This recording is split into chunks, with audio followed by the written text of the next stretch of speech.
வணக்கம் ஃப்ரெண்ட்ஸ், நம்ம இந்த வீடியோவில் வந்து ஆர்ஆர்பி என்டிபிசி ரிலேட்டடாக இருக்கக்கூடிய கொஷின் தான் பார்ப்போம். ஸோ ஆல்ரெடி இதே மாதிரி ஒரு கொஷின் பார்த்தோம். இந்த மாதிரி வென் டயக்ராம் வச்சு கேட்குறாங்க. ஸோ இந்த வென் டயக்ராமில் பார்த்தீங்கன்னா ஒரே கொஷினை நம்ம சால்வ் பண்ணால் 3 கொஷினுக்கான ஆன்சர் வந்து பண்ண முடியும். ஸோ ஃபர்ஸ்ட் பாருங்க, ஒரு விளம்பர நிறுவனம் இதை கண்டுபிடிக்கிறது. என்ன சொல்றாங்கன்னா, மொத்தம் 170 வாடிக்கையாளர் இருக்காங்க. ஸோ இப்போ யூஸ் பண்றவங்க 170 பேர் இருக்காங்க. நியூஸ் பேப்பர்ஸ் வாசிக்கிறவங்க, டிவி சேனல் பார்க்குறவங்க நினைக்கிறேன். 115 பேர் வந்து இந்தியன் எக்ஸ்பிரஸ் படிக்கிறாங்க. ஸோ 115 பேர் வந்து இந்தியன், இதில் பார்த்தீங்கன்னா 3 பத்திரிகை சொல்லியிருப்பாங்க. இந்தியன் எக்ஸ்பிரஸ், ஹிந்து, அப்புறம் வந்து டைம்ஸ் ஆஃப் இந்தியா. அது 3க்கும் நான் 3 சர்க்கிள் போட்டிருக்கேன். இப்போ என்ன சொல்லியிருக்காங்கன்னா 115 பேர் வந்து இந்தியன் எக்ஸ்பிரஸ். அப்போ இந்த ஃபுல் ரவுண்டுங்கிறதும் 115 பேர். ஓகேவா? அதில் நம்ம வந்து செப்பரேட் பண்ணணும். இந்தியன் எக்ஸ்பிரஸ் மட்டும் படிக்கிறவங்க, இந்தியன் எக்ஸ்பிரஸும் ஹிந்துவும் படிக்கிறாங்க, இந்தியன் எக்ஸ்பிரஸும் டைம்ஸ் ஆஃப் இந்தியாவும் படிக்கிறவங்கன்னு சொல்லி ஸ்பிளிட் பண்ணணும். ஸோ டோட்டல் வந்து 115. ஸோ அதனால நான் வெளியே போட்டுக்கிறேன். அதே மாதிரி 110 பேர் வந்து ஹிந்து படிக்கிறாங்க. ஸோ 110 வந்து ஹிந்து.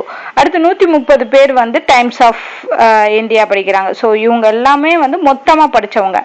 அடுத்து இதோட 85 பேர் இந்தியன் எக்ஸ்பிரஸும் டைம்ஸ் ஆஃப் இந்தியாவும். ஸோ இந்தியன் எக்ஸ்பிரஸையும் டைம்ஸ் ஆஃப் இந்தியாவையும் சேர்த்து படிக்கிறவங்க, இந்த ரெண்டையும் சேர்ந்து படிக்கிறவங்கள நம்ம இந்த மாதிரி ஜாயிண்ட்ல எழுதிக்கலாம். அப்படின்னா என்ன அர்த்தம்? இது ரெண்டு, இந்த இது ஃபுல்லாவே வரும். அதுல நம்ம ஸ்பிளிட் பண்ணணும். இதுவும் அந்த 3 சேர்ந்து படிக்கிறவங்க யாரு அப்படிங்கிறத.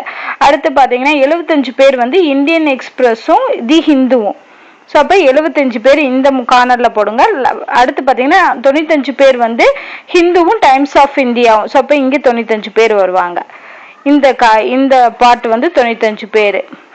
ஸோ இதை பிரிச்சாச்சு. அடுத்து பார்த்தீங்கன்னா 3ஐயும் படிக்கிறவங்க 70. அப்போ இந்த சென்டர் பார்ட்டுங்கிறது 70.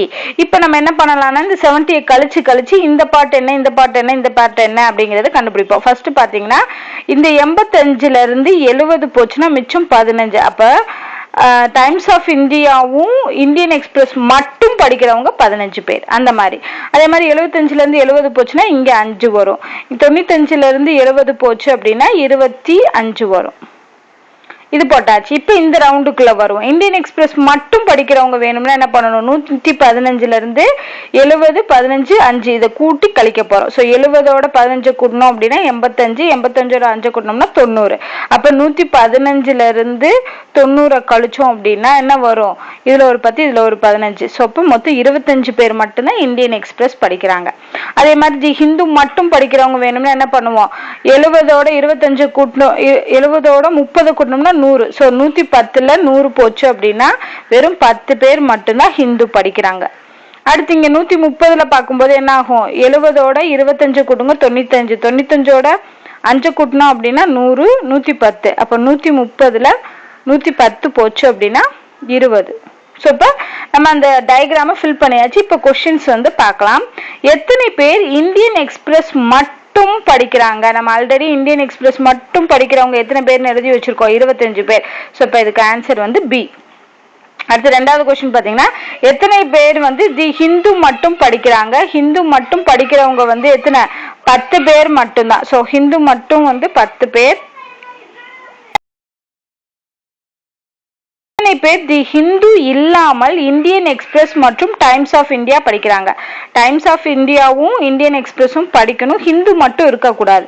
ஸோ அப்படி எத்தனை பேர் வந்து வர்றாங்க? ஹிந்து இல்லாம, ஹிந்து படிக்காம டைம்ஸ் ஆஃப் இந்தியாவும் இந்தியன் எக்ஸ்பிரஸ் மட்டும் படிக்கிறவங்க எத்தனை பேர்? 15 பேர். ஸோ இப்போ ஆன்சர் இதுக்கு வந்து 15. ஸோ 15 வந்து 3rd வருது. ஸோ ஆன்சர் வந்து 15. ஸோ இந்த மாதிரி தான் கேட்பாங்க. லிங்க்டு ஆன்சர் கொஷின் அப்படின்னு சொல்லிட்டு ஒரு கொஷின் கொடுத்து அது கீழே 3 சப்டிவிஷனாக கொடுத்து கொஷின் கேட்கும்போது நம்ம ஈஸியாக பண்ணலாம். ஸோ இதே மாதிரி அடுத்தடுத்த வீடியோஸில் வந்து நான் நிறைய கொஷின்ஸ் வந்து சால்வ் பண்ணி காட்டுறேன். ஸோ இந்த வீடியோவில் உங்களுக்கு ஏதாவது டவுட் இருந்துச்சு அப்படின்னா கமெண்ட் பண்ணுங்கள். இந்த வீடியோ உங்களுக்கு பிடிச்சிருந்தா லைக் அண்ட் ஷேர்.